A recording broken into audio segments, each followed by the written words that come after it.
Sometimes the quiet is louder than the noise. Samuel Reed knew that kind of quiet. He was splitting firewood in the gray, dead space before sunrise, the rhythm of the axe the only thing keeping the ghosts at bay. Thwack, crack, breath. Then he stopped. He didn't hear a footstep. He felt a presence, a weight in the air that hadn't been there a second ago. He turned slowly, the axe still heavy in his grip, expecting a coyote, or maybe a drifter looking for trouble. But it wasn't trouble. It was a ghost in the making. Standing at his gate, barefoot on the frost-hardened ground, was a girl, 5 years old. Wild red hair tangling in the wind. She was holding a bundle against her chest, with a grip so tight her knuckles were white, the way a drowning man holds a piece of driftwood. The bundle was a baby. Its face was the color of skim milk left out in the cold. The girl didn't shiver. She didn't cry. She just looked at him with eyes that were too old for her face and said, "Mama said I'd find you here. She can't get up. She hasn't moved since supper." If that image, a barefoot child in the freezing dark asking for salvation, doesn't chill your blood, you aren't listening close enough. This isn't a fairy tale. This is Rimrock, Montana Territory, 1884. And survival here is a coin toss. If you want to know if they make it, if you want to know what happens when a man with nothing to lose finds a reason to fight, hit that subscribe button right now. Don't go anywhere. I want you to tell me in the comments, what's the one thing you would walk through hell to protect? Let's see how far this story goes. As Samuel Reed hadn't been kind to himself for 3 years. Not since the fever swept through the valley and took his wife, Margaret, while he was out checking a fence line. He never said goodbye. That silence had hardened inside him like concrete. He lived in a house that was too big, slept on one side of a bed that was too cold, and worked until his hands bled so his mind wouldn't have time to think. His nearest neighbor was the Callahan place, a half-mile west. He knew Daniel Callahan the way you know men in the territory. A nod, a borrowed tool, a shared drink on a bad night. Daniel was a good man, steady. But the mines don't care about good men. A collapse took Daniel 6 months ago, leaving behind a pregnant wife, Nora, and their daughter, Maggie. Sam had gone to the funeral, stood in the back, and then retreated into his hole. He told himself the widow needed space. He told himself she had people. He told himself lies to keep from having to look at another person's grief. But now, that grief was standing at his gate. Sam dropped the axe. He crossed the yard in 10 long strides, the frost crunching under his boots. Up close, the girl, Maggie, was shaking, a fine vibration running through her frame. She was wearing a man's wool coat, Daniel's coat, dragged along the ground, wrapped around the infant. "What's your name?" Sam asked, his voice rusty from disuse. "Maggie," she said, flat, direct. "You're Mr. Reed. Mama pointed you out." "Let me see the baby." She hesitated just for a second, measuring him. Then she opened the coat. The baby was silent, that terrifying silence of an infant who has cried until they have nothing left. And Sam put the back of his rough hand against the baby's cheek. Cold, but alive. "Give him to me," Sam said. "He's heavy," she whispered. "I've got him. I've got you." He scooped the baby up, and Maggie's hand instantly locked into his free one. They moved. They didn't run. You don't run on frost unless you want a broken ankle. But they moved with a purpose that burned. Maggie talked the whole way, a stream of consciousness born of terror. She talked about the corn porridge. She talked about how Mama fell sideways in the kitchen, how she talked slow and wrong before she stopped talking at all. When the Callahan cabin broke through the tree line, Sam took it in with a rancher's eye. It wasn't a ruin. The roof was tight. The woodpile was stacked. The garden was turned for winter. This was the home of a woman who was fighting, and a woman who was managing. He kicked the door open. The heat hit him first, low, stifling. Then the smell of sickness. Nora Callahan was on the bed in the far corner. She was conscious, but barely. Her eyes were glassy, burning with a fever that was cooking her from the inside out.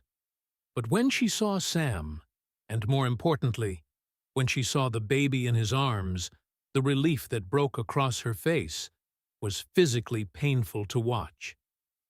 "Mr. Reed," she rasped. She tried to sit up and failed. "Maggie, she shouldn't have." "She did exactly right," Sam said, laying the baby in the crook of her arm. "How long, Mrs. Callahan?" "3 days," she whispered. "Maybe 4. Who can I send for? Family?" A shadow passed over her face, darker than the room. "My mother is in Oregon. The Callahans are complicated." "What about the lawyer? Goss?" Nora's eyes sharpened. The fever receded for a split second, replaced by cold steel. "No, not Goss. Never Harlan Goss." "Why?" "Because," she wheezed, fighting for every breath, "he filed papers 8 weeks ago. Guardianship for the children, on behalf of Dorothy, Daniel's mother." The room went deadly quiet. The fire popped in the stove. "On what grounds?" Sam asked. "That I am a woman alone," she said, her voice trembling with rage, not weakness. "That I cannot provide.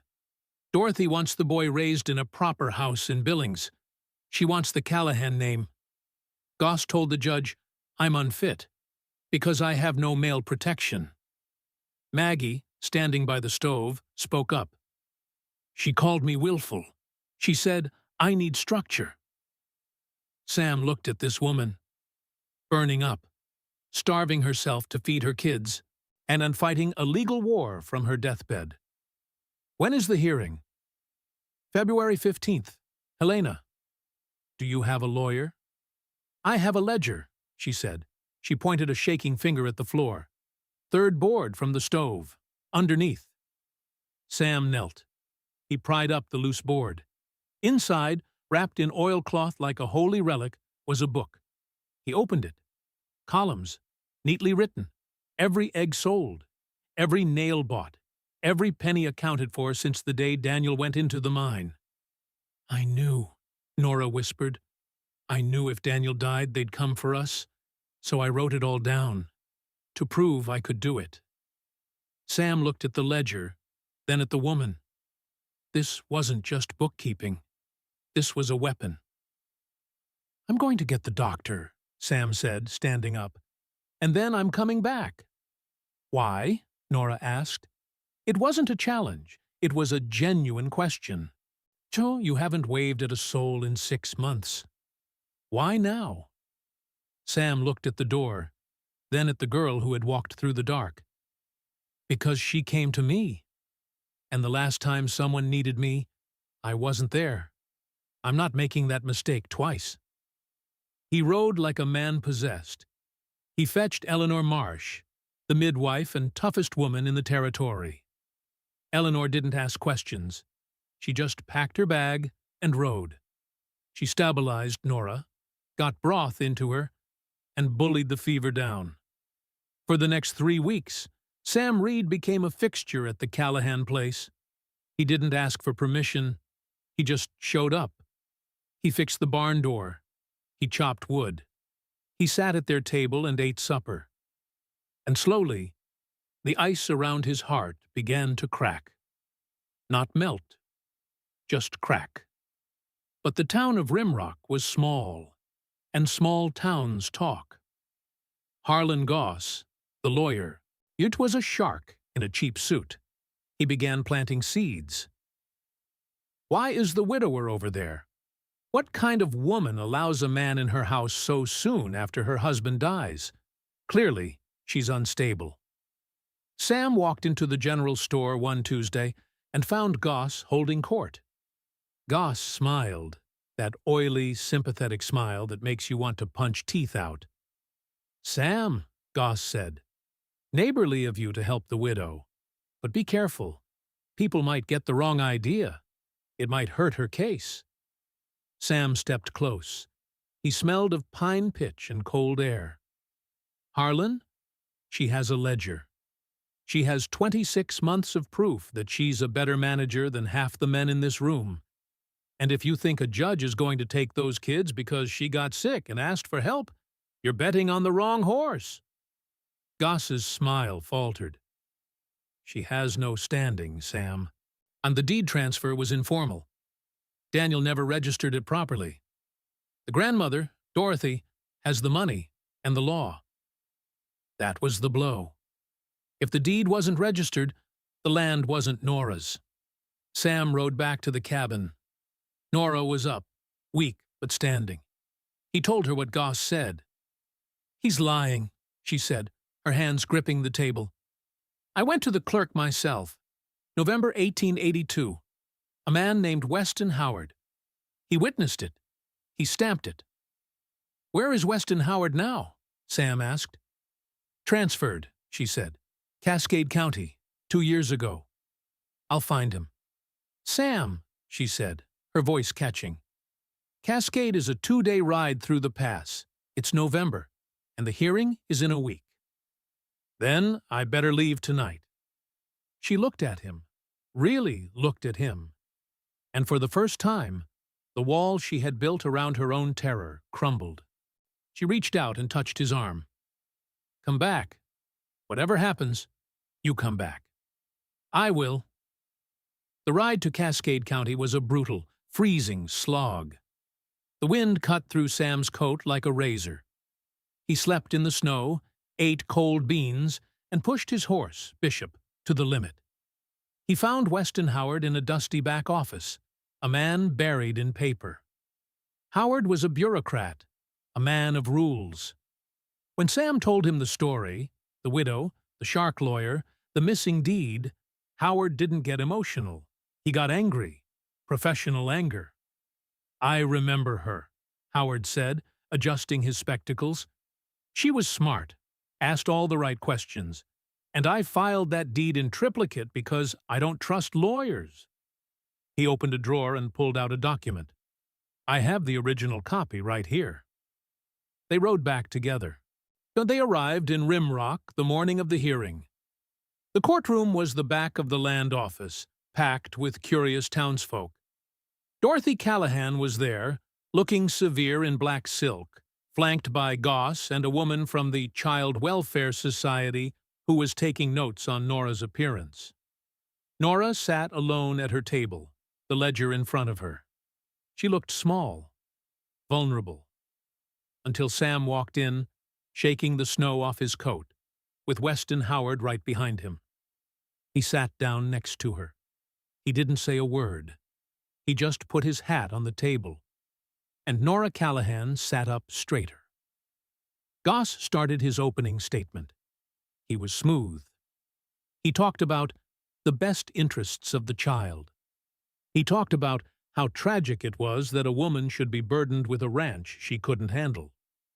He painted a picture of Nora as a charity case, or a woman drowning. Then the judge called the witness. Weston Howard stood up. He didn't use fancy words. He just held up a piece of paper. "Your Honor, on November 14th, 1882, Daniel and Nora Callahan entered my office. They executed a joint tenancy deed. It is legal, it is binding, and anyone who says otherwise is either incompetent or a liar." The room buzzed. Goss turned pale. Then Nora stood up. She didn't wait for permission. She opened the ledger. "Your Honor," she said, her voice ringing clear, "Mr. Goss says I cannot manage. This book contains every transaction for 2 years. I know the price of grain. I know the weight of my cattle. I know that in October, Mr. Goss pressured the bank to freeze my credit to starve me out. And I'm still here. My children are fed. My roof is sound. I am not a charity case. I am a mother. She looked at Dorothy Callahan. And I am not giving up my children. The silence that followed was absolute. The judge, a man tired of hearing lies, looked at the ledger. He looked at the deed. He looked at Goss. Petition denied, the judge said. The children stay with their mother. And Mr. Goss, if I see another frivolous petition like this, I'll have your license. It was over, just like that. But the real ending didn't happen in the courtroom. It happened outside, on the steps. Dorothy Callahan walked out. She looked older suddenly. The armor of self-righteousness had cracked. She stopped in front of Nora. I just wanted them to be safe, Dorothy said, her voice breaking. I lost my son. I didn't want to lose them, too. Nora looked at the woman who had tried to take everything from her. And she could have screamed. She could have walked away. But Nora looked at the baby in her arms, and then at Maggie. You won't lose them, Nora said softly. Come for Sunday dinner. But you come as a grandmother, not a claimant. Dorothy nodded, tears spilling over, and walked away. Sam stood by the hitching post, watching. He felt light. For the first time in 3 years, the weight on his chest was gone. Nora walked over to him. The sun was breaking through the winter clouds. You came back, she said. I said I would. What now, Sam? He looked at the ranch, at the horizon, at the woman who had saved herself, but let him hold the rope. I've got some fence that needs mending on my place. But I was thinking the hinge on your barn door still sticks. Nora smiled. It was a real smile, one that reached her eyes. It does sticking. It's annoying. I can fix it, Sam said. If you don't mind me hanging around. Maggie tugged on Sam's coat. I told you, she said. I told Mama you were the staying kind. You did, didn't you? Sam crouched down. Are you staying? Maggie asked. Sam looked at Nora. He thought about the empty house on the hill. He thought about the silence. Then he looked at the family standing in front of him. Yeah, Sam said. I think I am. The spring of 1885 was the greenest Rimrock had seen in a decade. If you rode past the Callahan place, and people did, just to see, you'd see a garden that stretched along 3 walls. You'd see cattle fat on new grass, and you'd see a man and a woman sitting on the porch as the sun went down, not saying much, because they didn't have to. They had survived the winter. They had survived the law. And they had found something that the cold couldn't kill. So, if you're out there, in your own gray before sunrise, holding on to something heavy, remember Sam Reed. Remember Nora Callahan. The frost doesn't last forever. But you have to be willing to walk through the dark to find the dawn. Make sure you're subscribed. Leave a comment telling me where you're watching from. I'll see you in the next story.